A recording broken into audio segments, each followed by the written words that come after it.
Hello, hello. Welcome back to Journal Entries. Today we're talking about why time management tips don't work for moms. I truly believe that traditional time management advice fails moms. I'm not even going to go into this, but the very first thing that comes to me when I say that is that most time management tips come from books, like these traditional personal development books that were written long ago by men that did not have the same responsibilities as women. And there are more personal growth books now that are written by women. I actually just read one by Kate Northrup called Do Less. I do like that book, but even still, there are so many people sharing advice out there with tips that just don't support actual working busy moms. And so today we're going to break down why these don't work for real mom life and what does. Here are the common tips that I believe ignore mom reality. Like moms that are in the trenches, waking up and in mom mode, getting the kids ready for school, and then going to work themselves, and then coming home and trying to decompress for the day, along with decompressing their kids, and then making dinner and going through bedtime routine, and then doing it all over again without nannies and tons of support. These tips are things like, oh, just wake up earlier, get up at 5 a.m., be a part of the 5 a.m. club. And I will say, I'm guilty of this. I once had a message thread on Facebook called the 5 a.m. Club. So I've tried all of these things. So the 5 a.m. Club, this didn't work for me because I always felt guilt when I overslept. And then I paired it with this next tip of time blocking. This does work for some people, just like waking up at 5 a.m. works for some people. I have a friend who wakes up at 4:30 and that works for her. Time blocking works for some people. But for me, I felt like I had to stick to those time blocks, which is like you just on your calendar block off certain chunks of time for certain activities. But I felt like I had to stop once that block ended, and I didn't want to, or I would feel behind if I missed something, and I would then slip into this like all or nothing mindset of like, oh, I'm over this time. I can't do the next thing because I won't have enough time to do it. And just strict routines. People are still saying like, oh, just be strict with yourself. You have to be disciplined. And that just does not feel good for me. Again, these things work for some people and even some moms. But this episode is not for those moms. This episode is for the moms that are hearing that advice, probably trying that advice, and it's not working. And you probably think it's you. You're judging yourself for not being able to wake up at 5 a.m. You're judging yourself for not having enough discipline. You're judging yourself for not being able to do what it is that you think you need to be able to do. And you think that you don't have enough time, when in reality, it's not a one size fits all. And all of these tips make us feel even worse about ourselves, physically and emotionally. We talk a lot about this inside Emotionally Empowered, not directly as time management, but through various journal prompt flows where we are acknowledging how we are feeling on a daily basis and what it is that we need on a daily basis. And then we even get into some prompts of how have we not been listening to what we need? What did we need in the past? It's really insightful. And so if you are looking for that sort of deep dive, consider joining us inside Emotionally Empowered for January only. So expiring January 31st, we have a 7-day totally free trial. So check that out in the link in the show notes. But there are so many things that happen as a mom that makes all of those previous tips that I just mentioned not applicable. Things like kid emergencies. Things happen throughout the day where discipline does not apply. You can't make it to that gym session because you had to go pick up your kid from school. Or your kid gets sick in the middle of the night, and so you don't want to wake up early because you were up all night. Or maybe you have a newborn and you're just operating differently, which is my second point of changing seasons. I feel like moms especially have different seasons where different things need to be prioritized.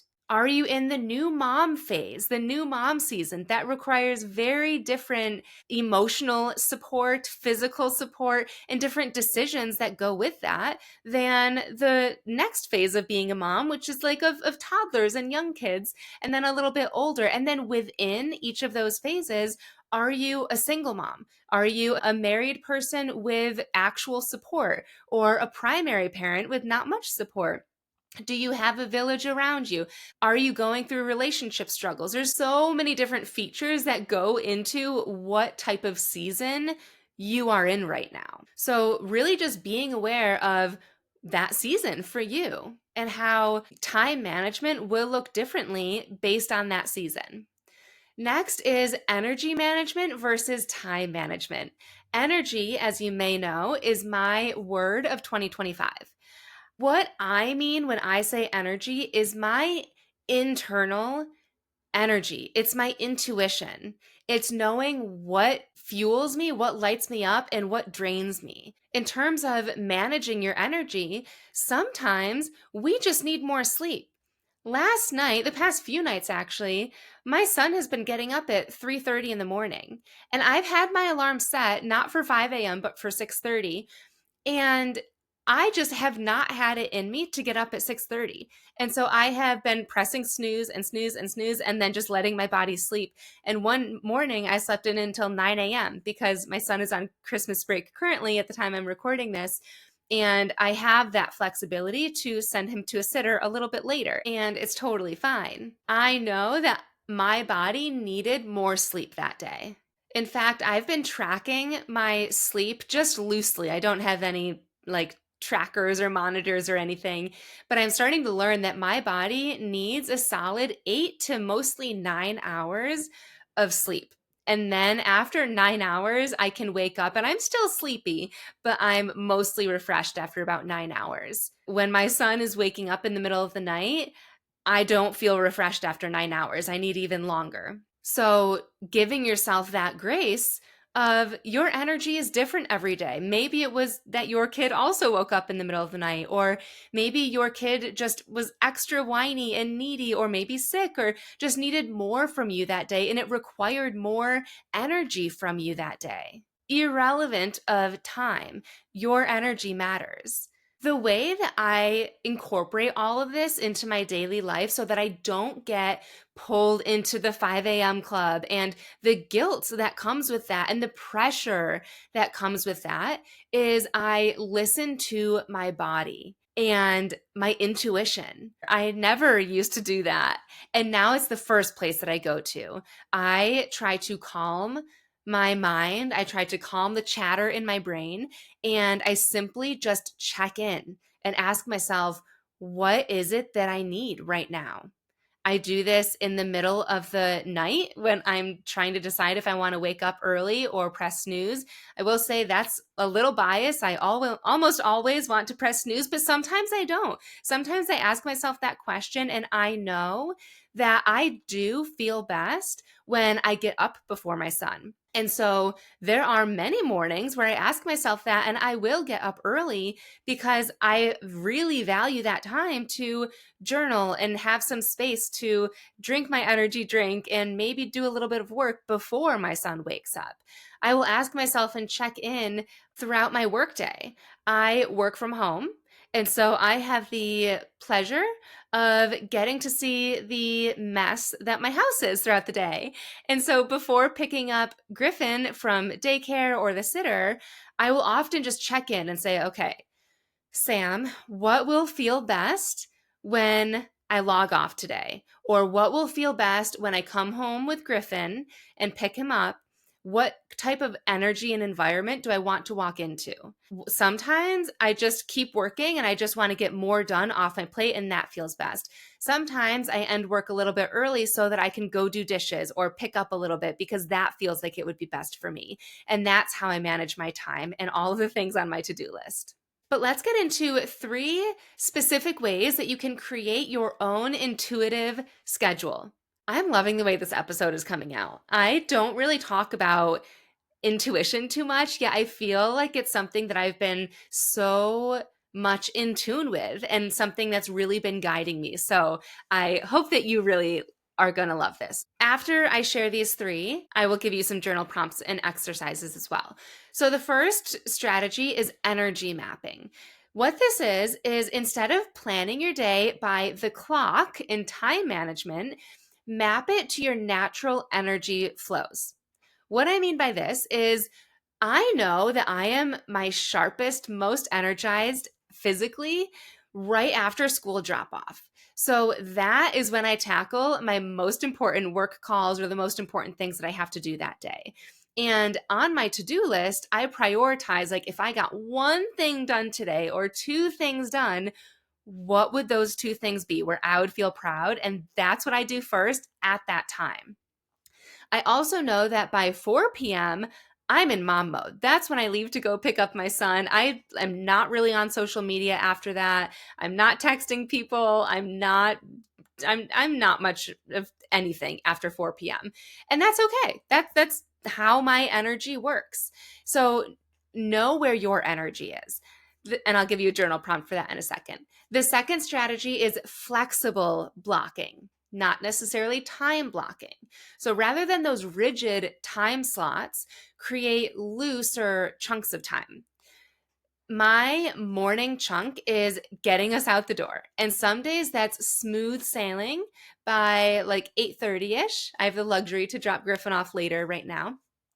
But other days we are scrambling. And lately it's been like 9:30 that we are getting in the car calmly and not rushed, but still just later than I would like. And instead of stressing about the exact timing, I just know that that chunk of time is for my morning routine and daycare drop off. I blocked off the whole time. And if it's a smooth sailing morning and we're out of the door early, I just have that much extra time for myself. But if it takes the full time, that's okay too. Within flexible blocking, you can create categories for yourself. So for you, it might be morning routine or what I call work block or kid time, self care time. The key here is to have a flow without exact times or exact things to do within that time. When I was testing out time blocking, I was writing down specific activities to do at specific times. And that's where I started self sabotaging and going crazy and perfectionism mode, all in or all out, and just not doing anything. And it was because I felt like I had to do that thing at that time and I was going over or under time. And I just got in my head about it. And now it feels so much better because I have what I call work block. And it's set for each day is a little bit different, but it's usually anywhere from 1 to 3 hours. And during that time of work block, I then go to my list of my work activities and I get to choose what I want to do during that time. I also have a block called personal block and I get to choose from my personal activities what I want to do. I was on a saboteur call with my client Jess and we were talking about how she's going to be trying time blocking as a way to manage her school as well as how present she wants to be as a mom. And the biggest fear that came up for her was that she won't have enough personal time because she's going to be going from one to the other. And immediately I said, well, plan in me time and buffer time. That way you can decompress in between each time slot. Lastly, give yourself permission to pivot. Build in that buffer time, like I just mentioned, and expect interruptions. I swear, I set such low expectations for myself, but it's so beneficial. I almost always exceed it, so that feels nice. But especially when things happen and I get interrupted, I'm not thrown nearly as often. So view schedule changes and interruptions as responses rather than failing and like, oh, I didn't stick to it. An example of this for me is like when my son is having a rough day, or recently when he was sick impromptu and was home for 3 days. I can pivot my work block to evening when he's asleep, or I can call my aunt over and have him watch him for a little bit while I work a little bit later and just kind of move things around more flexibly. And I don't view that as getting off track. It's just being more responsive with what my family, Griffin and I, need at the time. So, here are some quick journaling exercises for you. Grab your journal or open the notes app of your phone, Google Docs, whatever you have, and jot these down and answer them later. It'll take maximum 5 minutes. First, when do you naturally feel most energized? And when do you naturally feel most drained? When do you lose steam? Second, what current time blocks feel most stressful in your day? Or if you're not time blocking or have specific times throughout your day that feel stressful, which I feel like you probably do, but are you trying to stick to any specific time management tip that feels stressful, that just isn't working, that you've been judging yourself, that you feel stress around? Third, if you gave yourself permission to rework your schedule based on your energy and intuition instead of time, what do you think would change? And keep an open mind with that one. Last but not least, what would it feel like to approach your day with flexibility instead of rigid rules? I really want you to play that one out. It would be easy to just answer that one and say, oh, it would feel nice. But I want you to think through your day and think about waking up, maybe sleeping in a little bit, and then allowing yourself that flexible block where you get to choose what you want to do within that hour or 2 hours in the morning. That gives you that much flexibility, and you won't have the pressure of rushing out the door. Imagine never feeling like you're rushing out the door because you give yourself that much time to work with your energy and the energy of your families as well. And then imagine going about your workday with flexibility, coming home and doing bedtime routine with a more flexible schedule. Imagine not having too much stress around that bedtime routine. How crazy and awesome and beautiful of an experience would that be? I want to end with, if you've been feeling like nothing is working and you have no time and you feel like you're just not able to follow through on these things, it's not the system and the time management tip, and it's not you, because it does work for some people and it doesn't work for other people. What it is that we need to turn up the volume on our inner voice to know what's best for us, and then play around with different things until we hit that routine and habit that feels right in this season. I hope that you found this helpful. If you did, please rate and leave a review, or at the very least, share this on your socials and tag me. And just a reminder that the 31st of January is the last day to get the 7-day free trial to the journaling membership, Emotionally Empowered. So click the link in the show notes if you want to learn more about that membership and join us inside.